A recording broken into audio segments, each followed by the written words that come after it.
Hello बच्चों, कैसे हैं आप लोग। सीरीज चल रही है पेपर सॉल्व करने की। पिछली क्लास में मैंने 70 नंबर तक करा दिया था। अब आज शुरू करेंगे हम लोग 71 से। क्वेश्चन है 71, स्प्रेडशीट में अक्षरों का प्रयोग डॉट डॉट डॉट को दर्शाने के लिए किया जाता है। ठीक है, in spreadsheet letter are use to represent. Spreadsheet खोल दे रहे हैं, दिखा देते हैं। स्प्रेडशीट खुल गई हमारी। देखिए A B C D E, ये सारे के सारे क्या हैं, कॉलम है। और 1 2 3 4 होता है, वो किस लिए होता है, रो के लिए होता है। तो ये जो ऑप्शन दिया हुआ है इसमें, स्प्रेडशीट में अक्षरों का प्रयोग क्या दर्शाने के लिए किया जाता है, तो कॉलम को दर्शाने के लिए किया जाता है। अगर रो पूछता, मतलब नंबर्स पूछता, तो आंसर क्या हो जाता, रो हो जाता। अब आते हैं, निम्न में से कौन पावर पॉइंट एप्लीकेशन का एक्सटेंशन नेम है। वैसे इसका आंसर पीपीटी है। ठीक है, पावर पॉइंट होता है। पावर पॉइंट क्या होता है, माइक्रोसॉफ्ट का एक प्रेजेंटेशन सॉफ्टवेयर है।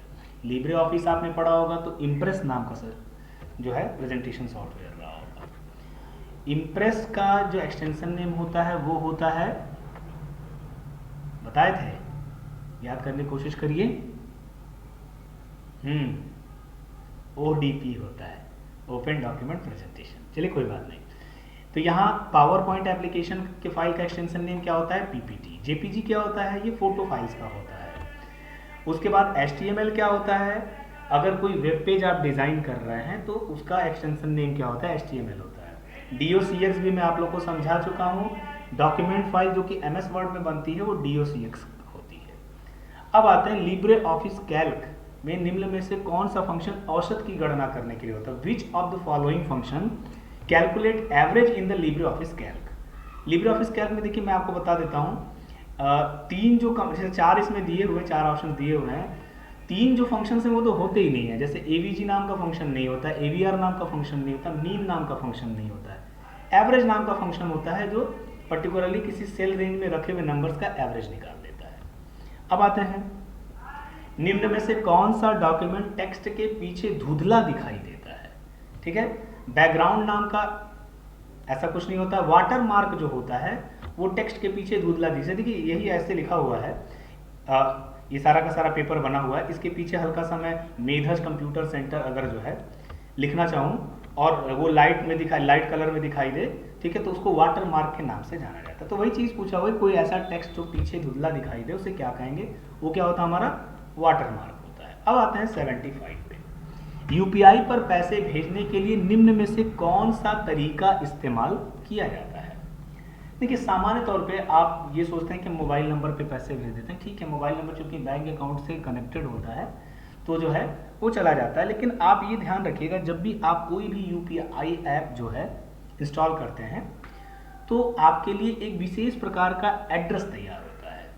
फॉर एग्जाम्पल जैसे मान लीजिए आपका मोबाइल नंबर 1234567891 है, ठीक है, तो वो तो मोबाइल नंबर है रजिस्टर्ड, उसके साथ वो कुछ एड्रेस देते हैं, जैसे @YBL, ठीक है, @OKAccess, @OKSBI।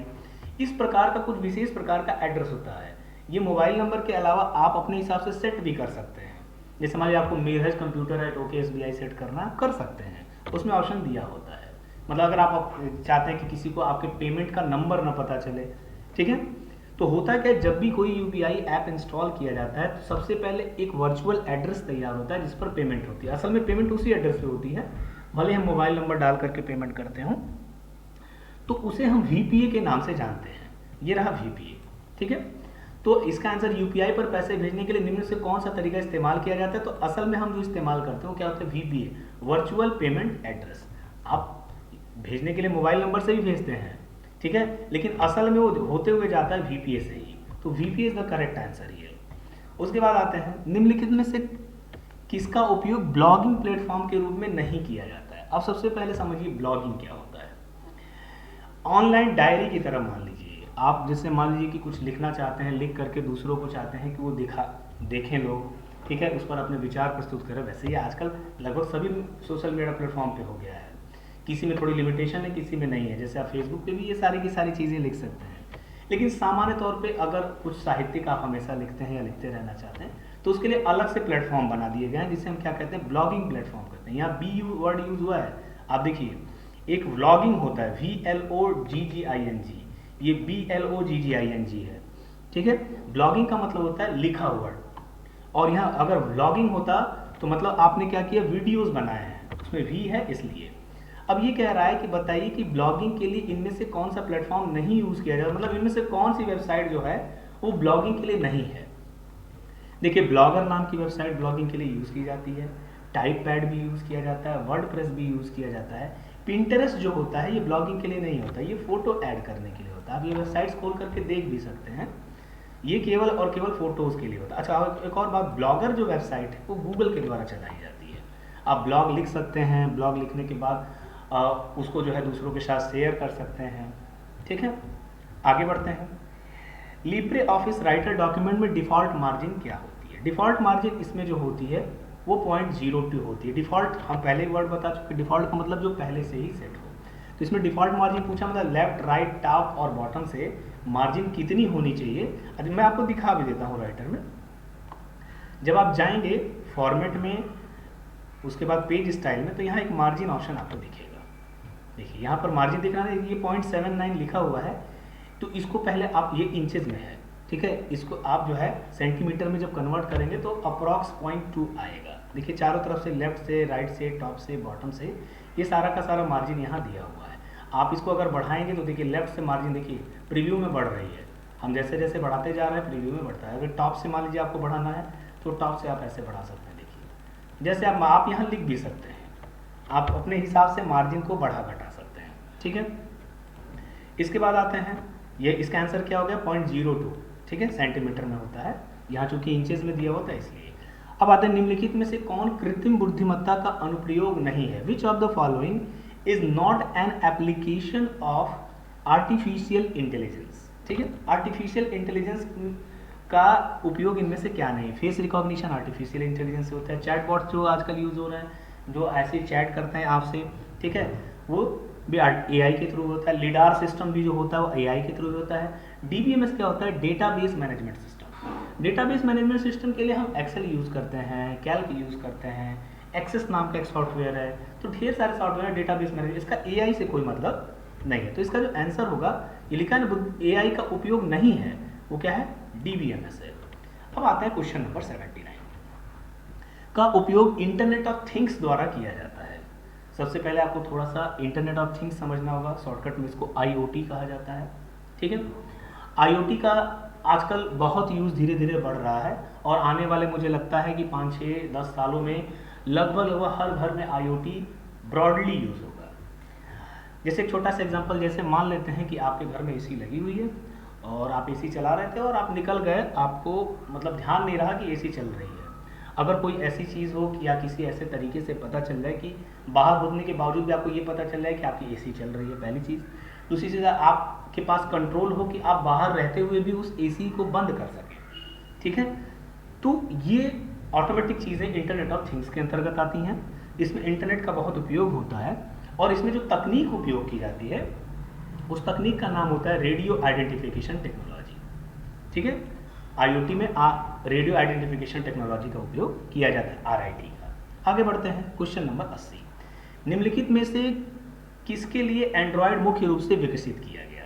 शुरू में जब एंड्रॉयड विकसित किया गया तो मुख्य रूप से मोबाइल डिवाइस के लिए ही विकसित किया गया था। टैबलेट वगैरह आ गए हैं तो उसमें भी पड़ जाता है, ठीक है, लेकिन मुख्य रूप से जो एंड्रॉयड विकसित किया गया वो मोबाइल डिवाइसेस के लिए विकसित किया गया। इसके बाद आता है, इंटरनेट के जनक कौन थे? ठीक है, इंटरनेट के जनक जो थे विंट सर्फ थे। ये याद करिए, बस याद करने वाली चीज़, उसमें क्या समझाना। शुरुआत में सबसे व्यापक रूप से इस्तेमाल किए जाने वाला वर्ड प्रोसेसिंग सॉफ्टवेयर, शुरुआत में जब ये देखिए है क्या, एक है वर्ड स्टार्ट लिखा हुआ है, एक वर्ड स्टार लिखा हुआ है, एक राइटर लिखा हुआ है और एक माइक्रोसॉफ्ट वर्ड लिखा हुआ है। फिलहाल के लिए देखिए माइक्रोसॉफ्ट वर्ड के बारे में आप जान ही रहे हैं, भले उसके बारे में उसमें काम ना करते हो। राइटर आप जान ही रहे हैं, आपके सिलेबस में है। दो चीज़ें बची, एक वर्ड स्टार्ट और एक वर्ड स्टार। वर्ड स्टार्ट नाम का कोई जो ही एप्लीकेशन सॉफ्टवेयर नहीं है। वर्ड स्टार नाम का एक सॉफ्टवेयर था, वो पहले आता था। तो अगर चूंकि ये पूछा जा रहा है कि शुरुआत में कौन सा यूज़ किया जाता था, तो वर्ड प्रोसेसिंग सॉफ्टवेयर के रूप में शुरुआत में वर्ड स्टार यूज़ किया जाता था। अब आगे बढ़ते हैं, इनमें से कौन सा ISP का उदाहरण है? ISP मतलब इंटरनेट सर्विस प्रोवाइडर, जो हमें इंटरनेट की सर्विस देता है उसे हम क्या कहते हैं? ISP कहते हैं। जितनी भी टेलीकॉम सेक्टर की कंपनियां हैं, जैसे जियो हो गया, एयरटेल हो गया, बीएसएनएल हो गया, वोडाफोन आइडिया हो गया, ये सभी की सभी आईएसपी आपके लिए होती है। अलग से भी बहुत सारी कंपनियां जो केवल आईएसपी होती हैं, आपको मतलब मोबाइल सर्विसेज नहीं देती हैं, कॉलिंग वगैरह की सर्विस, लेकिन वो आईएसपी का काम करती हैं। फिलहाल के लिए ऑप्शंस को देखते हैं। इसमें पहला दिया हुआ है क्रोम। क्रोम आईएसपी तो है नहीं, ये क्या है, ये आपका एक वेब ब्राउज़र है। दूसरा है फायरफॉक्स, ये भी आपका वेब ब्राउज़र है। तीसरा है इंटरनेट एक्सप्लोरर, ये भी एक वेब ब्राउज़र है। इंटरनेट एक्सप्लोरर क्या होता है, ये विंडोज़ के साथ इनबिल्ट होता है, मतलब अगर आपके सिस्टम में विंडोज़ है तो इंटरनेट एक्सप्लोरर भी होगा। उसके बाद आते हैं एयरटेल, ये आपकी टेलीकॉम कंपनी है और ये आपको इंटरनेट की भी सर्विस देती है। तो इसका आंसर क्या होगा, Airtel. Airtel is the correct answer. अब आते हैं क्वेश्चन नंबर 84 पर। क्वेश्चन नंबर 84 क्या है, यदि आप किसी डॉक्यूमेंट को साझा करना चाहते हैं और आप चाहते हैं कि लोग उसे देखें और एडिट ना करें, तो आपको किसका उपयोग करना चाहिए।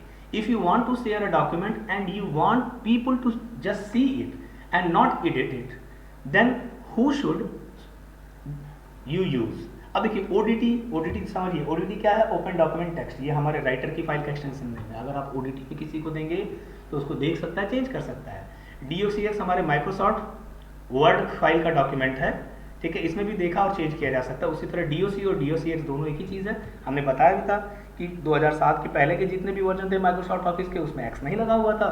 2007 या उसके बाद के जो भी वर्जन आए उसमें एक्स लगा हुआ है। अब आते हैं पीडीएफ, पोर्टेबल डॉक्यूमेंट फॉर्मेट।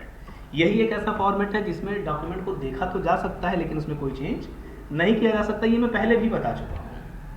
आगे बढ़ते हैं, निम्न में से कौन सा सर्च इंजन है, ठीक है। चलिए आते हैं गूगल क्रोम। क्रोम एक क्या है, वेब ब्राउजर है।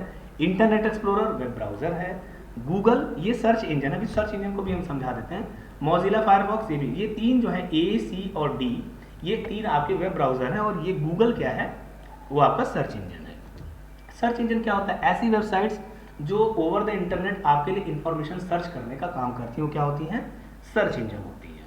अच्छा, एक खास टर्म है जिसे हम वेब क्रॉलर के नाम से जानते हैं। वेब क्रॉलर क्या होता है, ये छोटे छोटे इंटेलिजेंट प्रोग्राम या रोबोट्स होते हैं जो पूरे इंटरनेट पर घूम रहे होते हैं। जो आप कुछ सर्च करने की कोशिश करते हैं, पर्टिकुलरली उस सर्च इंजन का ये वेब क्रॉलर जो है पूरी दुनिया में आपके लिए सारे के सारे सिस्टम में घूमता है जिनका एक्सेस मिल सकता है और उनसे इंफॉर्मेशन ले करके आपको देता है। अब देखिएगा, जब भी आप गूगल पे कुछ भी सर्च करते हैं तो तुरंत जो रिजल्ट आता है उसके साथ साथ ये भी लिखा होता है कि कितने सेकंड में ये रिजल्ट आया है और कुल कितने रिजल्ट आए हैं।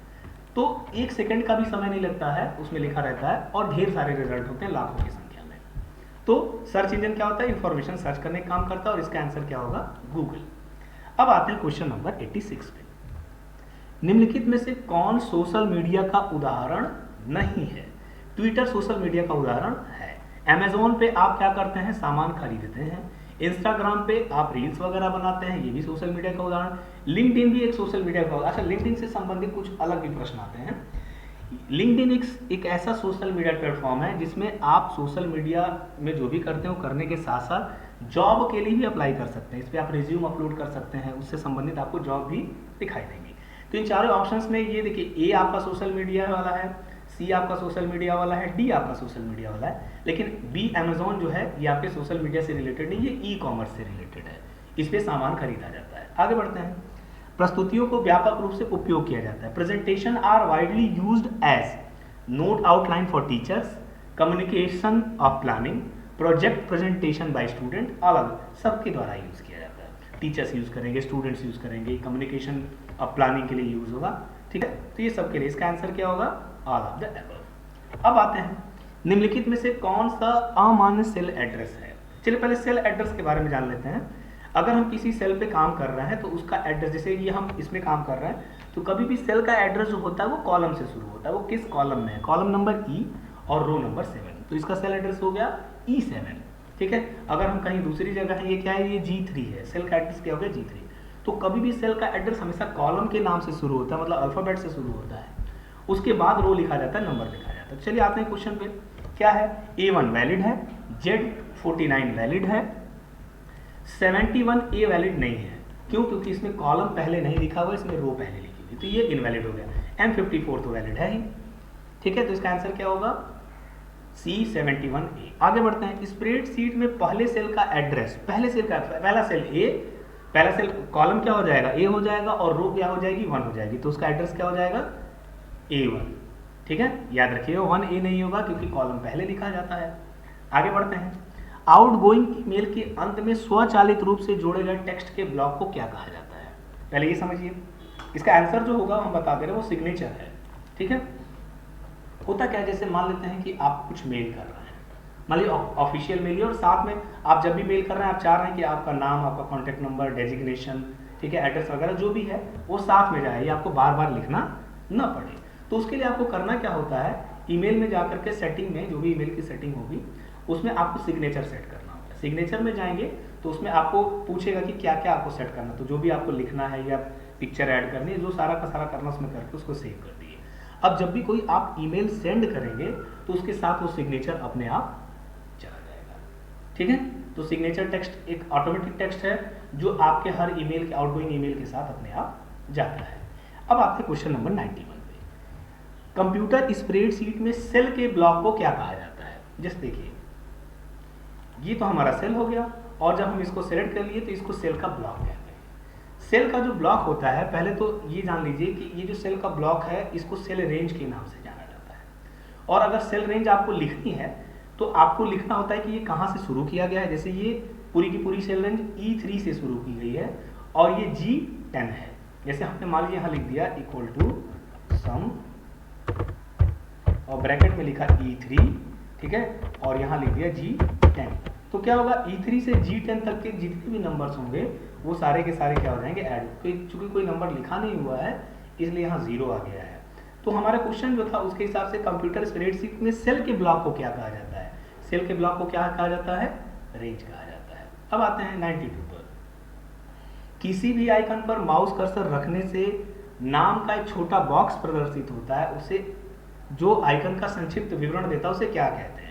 ये मैं एक बार बताया हूँ पहली क्लास में जब सुपरस्क्रिप्ट सबस्क्रिप्ट बता रहा था, नहीं दूसरी में होगा, सुपरस्क्रिप्ट सबस्क्रिप्ट बता रहा था तो मैंने बताया था, फिर भी मैं बता दे रहा हूँ। जैसे मान लेते हैं कि हमने यही खोल लिया, इसमें हम यहाँ सबस्क्रिप्ट पे गए तो देखिए नाम आ रहा है ना लिख करके। इस नाम को अगर किसी टूल पे जाते हैं और उसका नाम लिख करके आ रहा है तो इसे हम कहते हैं टूल टिप, टूल टिप के नाम से जाना जाता है। ठीक है, तो अगर किसी आइकन पर माउस का पॉइंटर लेकर के जा रहे हैं और कुछ लिख करके आ रहा है तो उसे क्या कहेंगे, टूल टिप कहेंगे। अब आते हैं, निम्न में से कौन सी क्रिया आप किसी क्रिया बटन या स्लाइड ऑब्जेक्ट को असाइन नहीं कर सकते हैं। कह रहा है कि इसमें से किसके लिए प्रेजेंटेशन में आप कोई भी बटन असाइन, जैसे मैक्रो चलाने के लिए आप कोई शॉर्टकट की डिफाइन कर सकते हैं। हाइपरलिंक के लिए ऑलरेडी शॉर्टकट होता है कंट्रोल के साथ के, याद कर लीजिएगा, अक्सर पूछा जाता है। हाइपरलिंक के लिए क्या शॉर्टकट होता है, कंट्रोल के साथ के। साउंड प्ले करने के लिए कोई बटन बना दिए, उसके लिए कोई शॉर्टकट असाइन कर दिए। प्रेजेंटेशन डिलीट करने का कोई शॉर्ट, क्योंकि प्रेजेंटेशन में ही है हम, और प्रेजेंटेशन में रहते हुए कोई बटन दबा दें और प्रेजेंटेशन डिलीट हो जाए, ऐसा तो संभव ही नहीं है। ठीक है, तो आंसर क्या होगा इसका, प्रेजेंटेशन डिलीट करने के लिए हम जो है ऐसा नहीं कर सकते। अब आते हैं 94 पर। ठीक है, क्वेश्चन नंबर 94 है, आईपी एड्रेस के वर्जन 6 में कितने बिट होते हैं। तो चीजें पूछी जाती हैं, कभी वर्जन 4 पूछा जाता है, कभी वर्जन 6 पूछा जाता है। अधिकतम जो हम अपने लोकल कंप्यूटर्स में यूज करते हैं वो वर्जन 4 होता है। वर्जन 4 जो होता है वो 32 बिट का होता है। ठीक है, वर्जन 4 की अगर बात करेंगे तो 32 बिट का होगा, और चूंकि यहाँ वर्जन 6 पूछा है तो वो 128 बिट का होगा। तो इसका आंसर क्या होगा, आईपी एड्रेस 6 का में कितने बिट होते हैं, 128 बिट होते हैं। आगे बढ़ते हैं, भारतीय रेलवे द्वारा रेलवे आरक्षण का कार्य किसे सौंपा गया है। ठीक है, देखिए इसका आंसर है IRCTC। कुल मिलाकर से मान लीजिए आपको अपना रिजर्वेशन खुद से करना, काउंटर पे जाकर के नहीं कराना है, तो आप वेबसाइट खोलेंगे IRCTC, उस पर अपना रजिस्ट्रेशन करेंगे। रजिस्ट्रेशन करने के बाद आप जो है बुकिंग वगैरह कर सकते हैं। IRCTC का फुल फॉर्म लिख लीजिएगा, Indian railway catering and tourism corporation, IRCTC। अब आते हैं, देखिए शॉर्टकट हमने अंडू रीडू का भी एक बार कहा था कि याद रखिएगा, अंडू और रीडू का शॉर्टकट, अंडू का होता है कंट्रोल के साथ Z और रीडू का होता है कंट्रोल के साथ Y। अंडू क्या होता है, कोई कार्य कर लिया, मान लीजिए कुछ लिख रहे हैं, लिखने के बाद क्या होगा, जैसे हम यहाँ लिख करके आपको दिखाते हैं। जैसे मान लीजिए हमने कुछ लिखा, he is a good boy, और सेलेक्ट किया और गलती से कोई बटन दब गई, चला गया। तो फिर से वापस लाने के लिए अंडू, कंट्रोल के साथ Z प्रेस करिएगा। देखिए यहाँ पर देखिए दिया हुआ है ये, ठीक है ना, अंडू, दिया है ना, इस पर क्लिक कर दीजिएगा, मतलब या कंट्रोल के साथ जेड भी प्रेस कर दीजिएगा तो हो जाएगा। ये हो गया अंडू। अंडू के बाद क्या होता है, एक ऑप्शन होता है रीडू, अंडू के इफेक्ट को हटाने के लिए। जैसे लगा कि नहीं ये होना ही नहीं चाहिए था, ठीक ही था, डिलीट था, तो हम क्या करेंगे, यहाँ से रीडू कर देंगे। ठीक है, रीडू के लिए होता है कंट्रोल के साथ वाई, कंट्रोल के साथ वाई किया वो रीडू हो गया। तो इसका आंसर क्या होगा, control Z plus control Y जो होता है अंडू और रीडू का शॉर्टकट होता है। आगे बढ़ते हैं 97 में। निम्न में से कौन सा डेटा स्प्रेडशीट सेल में टाइप नहीं किया जा सकता, ये पहले भी आ चुका है। MP3 टाइप नहीं कर सकते हैं, ठीक है, फॉर्मूला टाइप कर सकते हैं, टेक्स्ट टाइप कर सकते हैं, नंबर टाइप। MP3 टाइप कैसे करेंगे, सेल के अंदर वो टाइप कैसे, वो तो प्ले होगा, तो सेल के अंदर ऐसा कुछ हो नहीं सकता है। आते हैं खाली स्लाइड में डॉटेड क्षेत्र को क्या कहा जाता है, पहले भी बता चुका हूँ, उसे क्या कहते हैं, प्लेस होल्डर के नाम से जानते हैं। जैसे हमारी स्लाइड खुली हुई है, ये डॉटेड क्षेत्र दिख रहा है ना आपको, इसमें क्लिक करेंगे तो लिख सकते हैं, इस डॉटेड क्षेत्र को कहते हैं प्लेस होल्डर। ठीक है, प्लेस होल्डर यहाँ पे है ना। चलिए आगे बढ़ते हैं, क्वेश्चन नंबर 99। तीसरी पीढ़ी के कंप्यूटर में निम्नलिखित में से किस तकनीक का उपयोग किया। थोड़ा सा मैं चाहूंगा ना कि इसको आप लोग नोट करें, मैं पांचों पीढ़ी का बता देता हूँ। पहली पीढ़ी में उपयोग जो किया, जो तकनीक का उपयोग किया गया, उस तकनीक को कहा गया थर्मल वॉल्व टेक्नोलॉजी। ठीक है, और थर्मल वॉल्व टेक्नोलॉजी के लिए वैक्यूम ट्यूब्स का इस्तेमाल किया पहले जनरेशन के लिए। सेकेंड जनरेशन में थोड़ा सा जो है चेंज हुआ, सेकेंड जनरेशन में उसकी जगह पर क्या यूज किया गया, थर्मल वॉल्व टेक्नोलॉजी की जगह पे ट्रांजिस्टर का उपयोग किया गया, ये सेकेंड जनरेशन का है। फिर आते हैं थर्ड जनरेशन पे, जो जैसा कि क्वेश्चन में पूछा गया है कि तीसरी जनरेशन में किसका उपयोग किया गया, थर्ड जनरेशन में आईसी या इंटीग्रेटेड सर्किट का यूज किया गया। इसका करेक्ट आंसर जो होगा वो आईसी होगा। फोर्थ जनरेशन में सीपीयू तैयार हो गया था, सीपीयू मतलब माइक्रो प्रोसेसर, और माइक्रो प्रोसेसर फिफ्थ जनरेशन में आज भी यूज हो रहा है, लेकिन फोर्थ और फिफ्थ में थोड़ा सा अंतर है। फोर्थ जनरेशन में जिसका उपयोग किया गया था वो था VLSI तकनीक। ठीक है, इसका फुल फॉर्म होता है वेरी लार्ज स्केल इंटीग्रेशन। ये फोर्थ जनरेशन के कंप्यूटर में था, जो माइक्रो प्रोसेसर यूज हुआ वो VLSI था। अभी फिफ्थ जनरेशन के कंप्यूटर में जो माइक्रो प्रोसेसर यूज किए जा रहे हैं वो VLSI ना होकर के ULSI है, ultra large scale integration. VLSI और ULSI आ गया समझ में।